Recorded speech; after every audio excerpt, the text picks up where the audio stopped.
So is Jamaica being threatened by a US congressman? And did Prime Minister Andrew Holness cross a diplomatic line when speaking about Cuba? So today we're breaking down the controversy, the politics, and what this really means for Jamaica and the wider Caribbean. This is CBC. At the recent CARICOM Heads of Government meeting, Prime Minister Andrew Holness addressed the ongoing crisis in Cuba. Holness acknowledged that the humanitarian and the economical struggles facing the Cuban people, from energy shortages to deep financial hardship, but he also made something clear. Jamaica stands firmly for diplomacy, human rights, and open market economies. He called for clarity and courage in addressing the situation and emphasized constructive engagement between Cuba and the United States.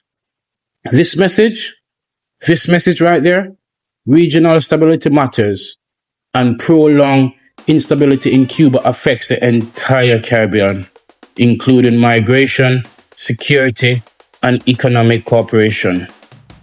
Enter the U.S. Congressman Carlos A. Giménez, the Florida Republican who is Cuban-American and known for his hardline stand against Cuban government, responded sharply. He accused Jamaica Labour Party of covering up the dictatorship in Cuba and warned that Jamaica would face consequences. Strong word. Diplomatic? Not exactly. The comments have sparked debate across the region. Is this official U.S. foreign policy or the political voice of one congressman? Jamaica has historically maintained diplomatic ties with Cuba, even while preserving strong relation with the United States also. This balancing act is nothing new. CARICOM countries often walk a careful line, advocating regional solidarity while protecting economic partnership with Washington. So the real question becomes, was Holness defending Caribbean stability, or was he perceived as soft and Hanover? Well, and more importantly though, does a congressman warning carry real consequences? This moment highlights a deeper issue though. The Caribbean sits at the crossroad of global power politics. US-Cuba tensions are decades old. Nothing new. You can check out my previous video on this topic.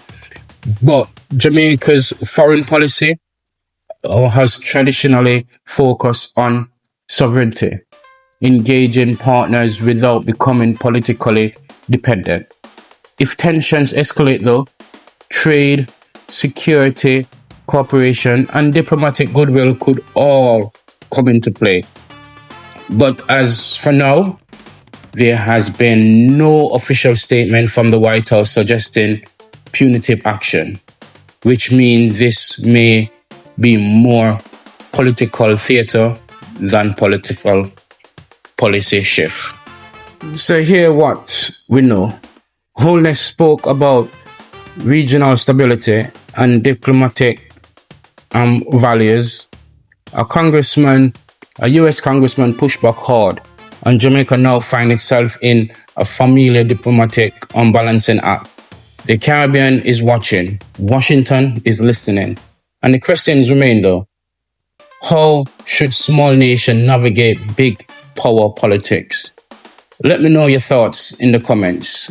Is this diplomacy done right here? Or is it a risky move?